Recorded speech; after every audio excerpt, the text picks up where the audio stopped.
What is up, guys? Today, My Hero Academia, chapter 236, Deconstruction. 10 out of 10 chapter. Saying that right away. But, there's a couple things that just. This chapter is. My boy Rex put it as his favorite chapter on the entire series. To me, this is definitely the high point of the arc. This is what. That isn't to say that next week we might not get something even wilder. That's to say that everything about this arc was leading to this moment, to this chapter, to this reveal, to the finally having us understand where Shigure Rocky's start line was. And it makes sense that he has a two-part origin story because all these other characters, they started wanting one thing and then stayed on that path. Whereas little Tanko, Little Tank, he started off thinking, oh, heroes are cool. Why does my dad not support it? And then we get what happened here. So, first off, we get the establishment of the John Wick plot where little Tank is outside crying, and we knew this was going to happen. I have to say, when a chapter can make you excited and you knew everything, or you understood the premise of what was to come within the context of the chapter, when you know what's coming and you still feel excitement, when you know exactly, like, you know everybody's gonna die, you knew that was gonna happen, you knew who was gonna decay them, you knew it was gonna be hands to people, and you're still, in a way, like, taken aback by what takes place here. That's the sign of actually good writing. That's what a good writer does. They can let you know what's coming and still make you enjoy it. Dave Chappelle did this on a stand-up special for Netflix, where the punchline was, "And I kicked her right in the pussy," and he used the same joke twice in the same stand-up special, and both times it still made you laugh and was actually funny. That's hard to do. It's hard to see what's coming and still be happy with what you got, or to be impressed by. You'd be like, oh yeah. That's how I saw it going. But it's a little different. One, because we get to find out that the context, right? You have, and one of the things that I want to say is that everyone's emotional response this chapter made complete sense. Their feelings are justified even if their actions are incorrect. So, and that's kind of the entirety of what happened in Shigaraki's backstory. Everyone had rational feelings, from little Tanko admiring heroes because they make the world a better place and they become friends with people, and people compared him to All Might as a child because he was willing to work with the disenfranchised and hang out with those kids that are more popular, to Hana's self-preservation and lying to protect herself, but ultimately the action of lying is wrong. The desire to not get beat up by a 40-year-old man when you're like 7, 8, 9 is completely reasonable, though. The fact that their parents and the grandparents, to a certain degree, were just trying to maintain peace and trying to help Tanko avoid consequences. However, they were focused on a symptom instead of the actual problem, being Kotaro's unchecked trauma and childhood problems that he still carries with him 30 years later. So the thing is that the only person whose actions were justified completely is Mon-chan, which further proves my buddy Damo's theory that being a good person or thing is not a good idea. But start off, Shigaraki's power. Yes, I'm bragging a little, but I did tell you that. And I said it on Twitter, I said it on here, I said it in Discord.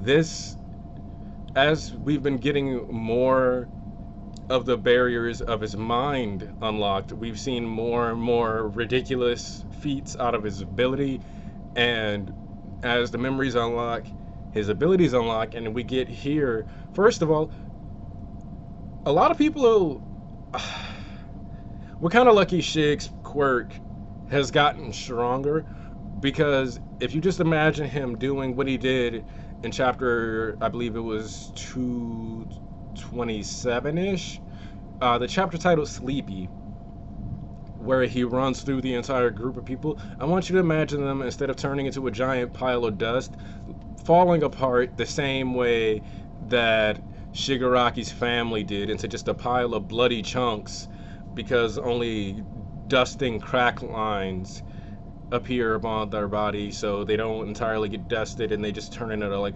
person soup. That's a mess. So it's like a bait and switch almost.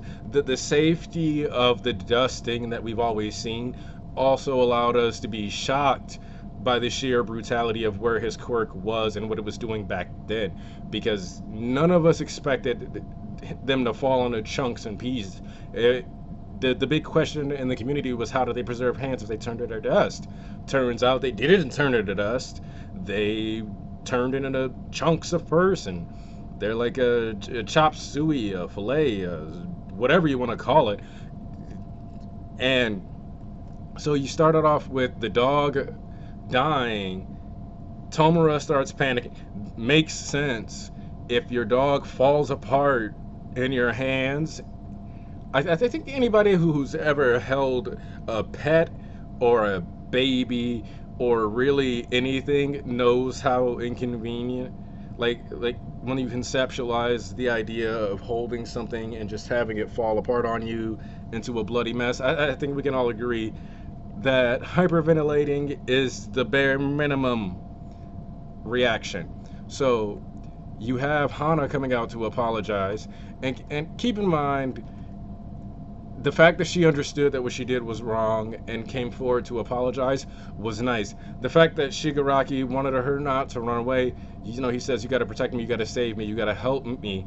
And this cycles back through to what he even said last chapter, is that anytime something went wrong in his life, the response of people was to run away, leave, and gaslight him. And that's something I want to talk about, because I think Horikoshi is deliberately calling that out. Also, excellent detail work where he drew a close-up of her eye, seeing the dog chunks on the ground, so you can see the reflection of it in her eyes. And you see she falls apart, and Shigure Rocky's immediately freaking out, screaming. Throughout the processes of the chapter, his hair starts changing colors. He's slowly reaching out towards everyone. And one of the most beautiful and tragic scenes in this entire chapter is seeing the mother do what a mother does while the grandparents stay back. And the reason why it makes sense for the grandparents to stay back is because they are older. They will have lived in the era of All for One, because by this time I believe it would calculate out to All Might being active for about 5 years in Japan, because when Deku was 5, he said he liked to watch a video from 10 years prior. Shigure Rocky is 25 years older, so boom, you've got 5 years of All Might. All for One is slowly being buckled down, but the grandparents would really have view quirks as this very dangerous thing, whereas the mother would have grown up in a society where quirks were a bit more normal, and that is her son.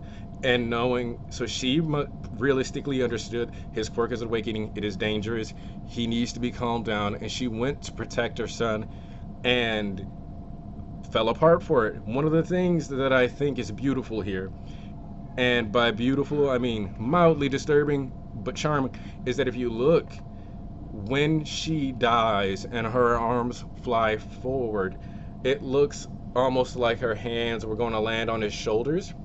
And so that led to the discussion amongst my peers and myself about whether or not the placement of the hands is directly in correlation to either the body part that Shigure Rocky touched, or where they attempted to touch him before they died. Whether he consciously made the decision to wear each hand on that particular part is irrelevant to the fact that as you progress, you see that he put his hand on his father's face when he went to kill him, which Kota, Big Kota cannot make a good decision when it comes to Shigaraki to save his life, literally.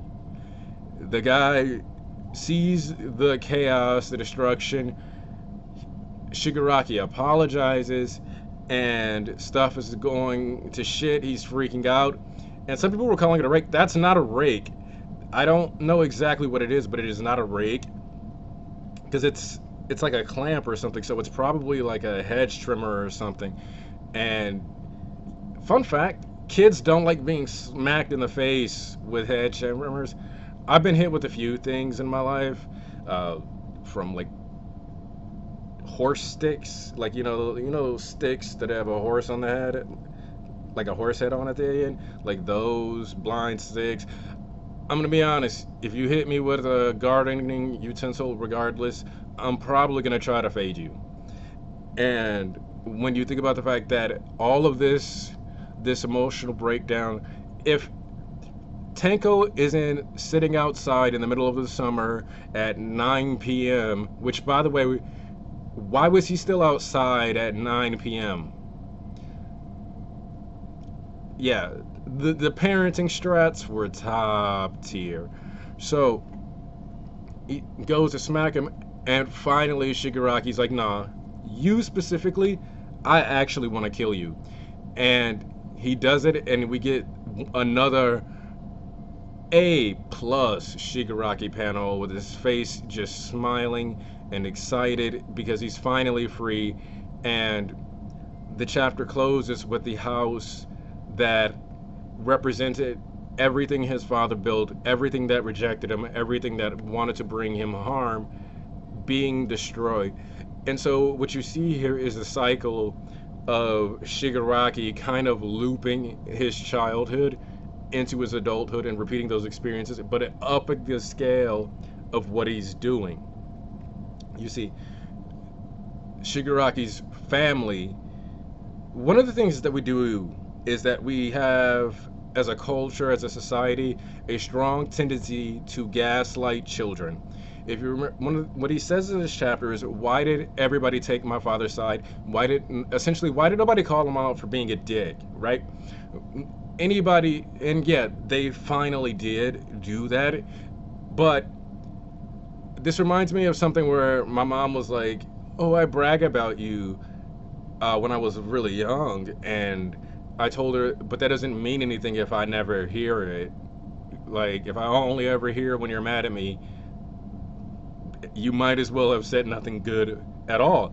And so the fact that none of them stood up to the dad in front of him, and instead, because Tenko's feelings were valid, and we tend to tell children they don't know what they're talking about, stay in your place, you're a child, da da da da da.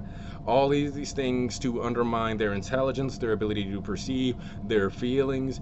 We gaslight children, and this is kind of a great example of why gaslighting people can be very destructive.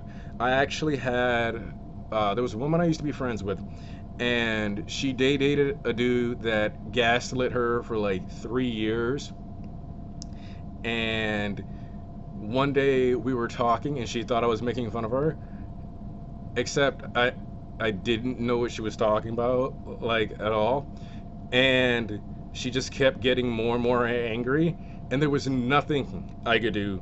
And she eventually actually tried to choke me, and like it just ended up being like a whole mess, because her psychological state couldn't register the idea anymore of somebody not understanding her feelings, or saying they didn't understand her feelings, without it being attached to a form of emotional manipulation.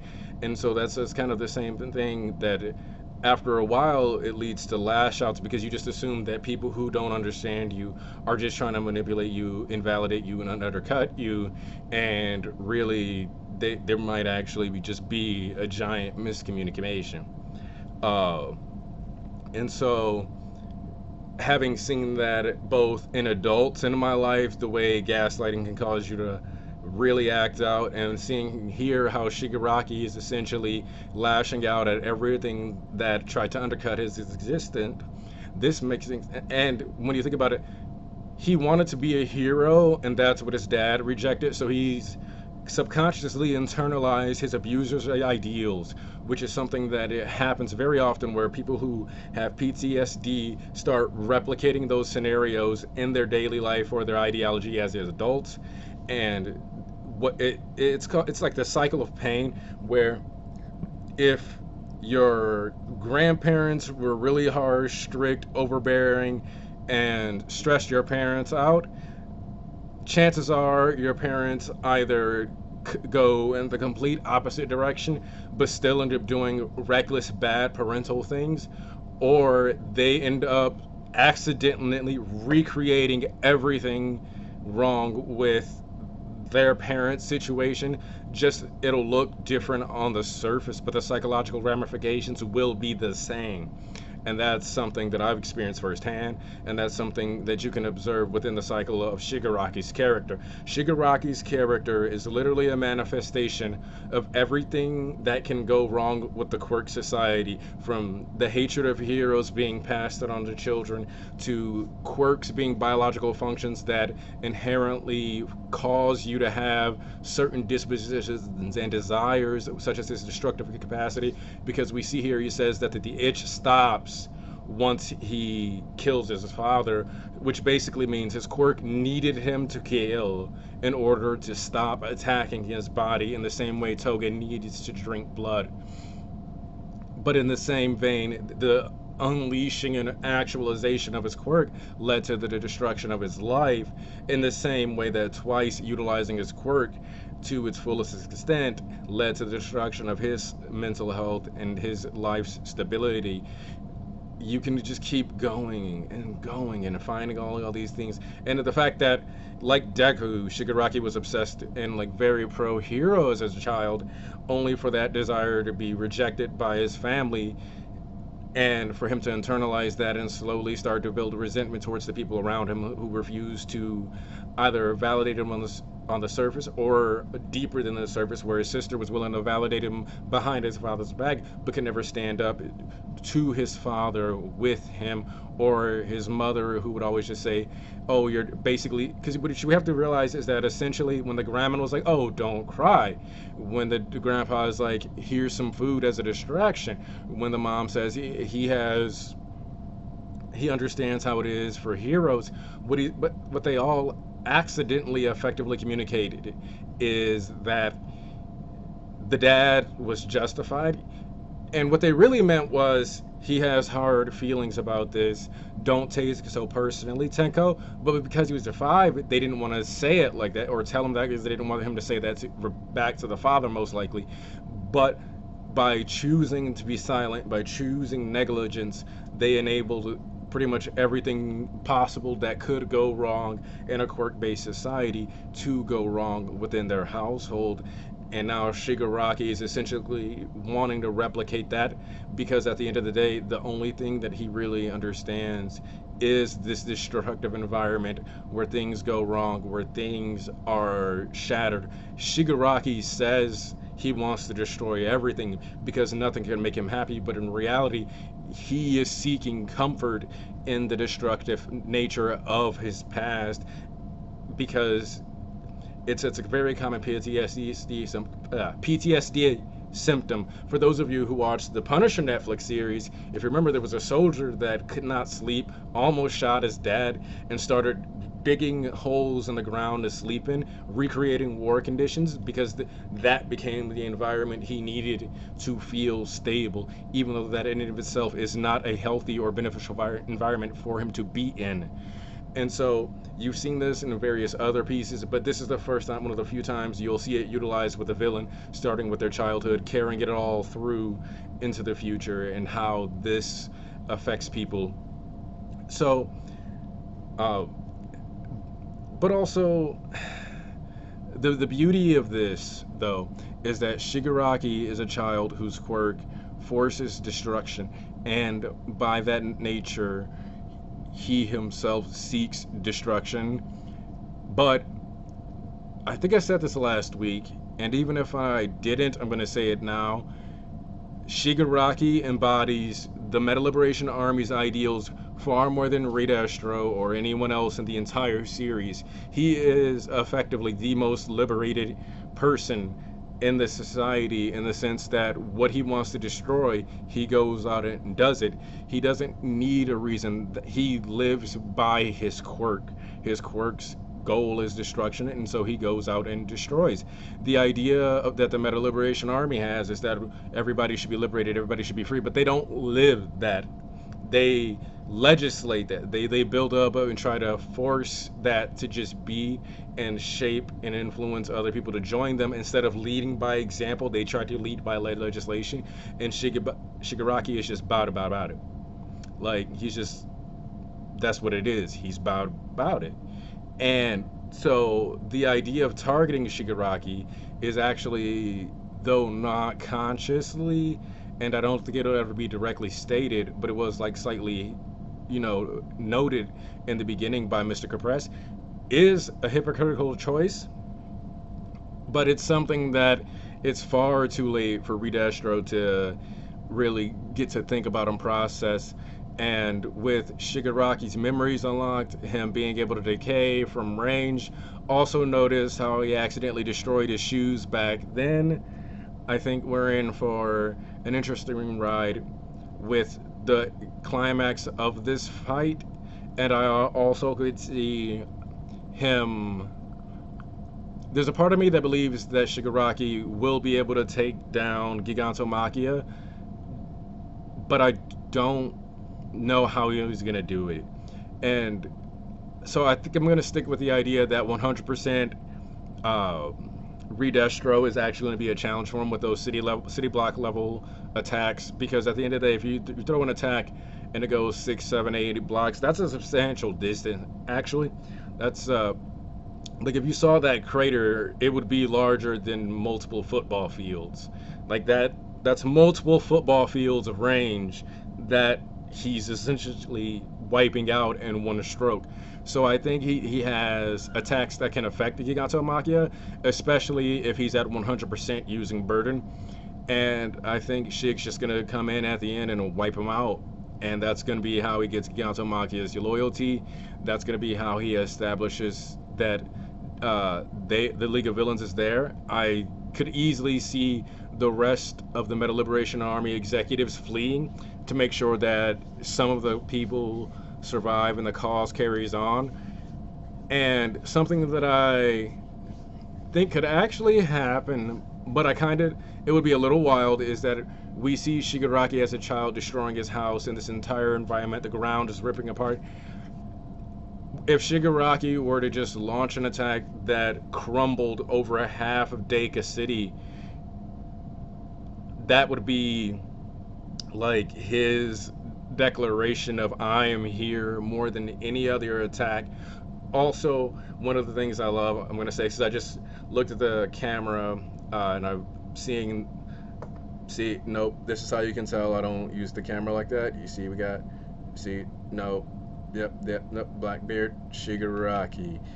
And he's earning his spot on that poster. You see Giovanni up there, you see Meruem, and right now Shigaraki's just boom. I'm seeing it all over Twitter right now. People are like, yep, I guess Shigaraki's in my top 5. He's in my top 5. Me, I'm waiting until this arc is over so I know exactly where in my top 5. I don't want to put my top 5 list out tomorrow and then have to do another one in a week because he's gone up another tier. Let me just wait until it's in when I give you my Shigaraki video and I do my analysis on his character, and then we'll figure out where he's placed. So I think I covered most of what I should cover in this video, because we all knew they were going to die, and the important thing is about what this sets up and what this means, and the fact that he's going to be the definitive, like, he is the villain, he is the rival to Deku. Their duality is important, and so we do get to see why and what set him along such an intense path. Also, we get to see how he got his scars. One of them from him almost clawing his own eye out after killing his sister. Uh, I'm excited to see. This is so far in advance, but I'm very excited for season 5, partially because, yeah, I know. Season 4 is October 12th. I know. Season 5, because I'm very curious to see how this is going to be animated when it's finally time. How much blood are they going to cut? Are they not going to cut blood? Will My Hero Academia have to move to a nighttime slot or a different channel in order to get this stuff greenlit? I don't know. But I do know that Studio Bones is only getting more and more homework, but I trust in them. They're currently about 2 years behind the manga. We got quite a bit of cushion for them to figure this out and how they want to execute it. And even if they do want to get rid of some of the blood, I'm sure they'll make sure that the scraps are still there and we still get an idea of what happened. Though I really hope they keep it the same pulpy, bloody mess that it is, because people love to find as many excuses as possible to sleep on and hate on My Hero or say it's too childish, and doing that just it it's gonna knock out a lot of those arguments and thoughts. But yep, that's all I'm gonna say today. 10 out of the 10 chapter. Um, I don't want to promise anything because I might have a funeral this weekend, some other stuff. So next weekend I'm going out of town, having a personal little mini vacation arc. It's a weekend away arc, IRL. Starting Saturday, I've got my a beer festival, which is my yearly pilgrimage, and then I'm going out of town doing some stuff. But I'm still. My next video should still be at the latest. You should still get a video next Sunday because I talk to the people I'm hanging out with, and I'm like, nah, I still got to make sure I put that content out, even if I'm out on the road. I should be able to get that to you. I might even be able to get you another video this week, depending on how the schedule shakes out and what's going on in my personal life. But yeah, I hope you guys have a wonderful day. If you enjoy the analysis, just like, subscribe, share. You already know the deal. We got to beat the algorithm through word of mouth. You guys have a wonderful day. Anaki, out.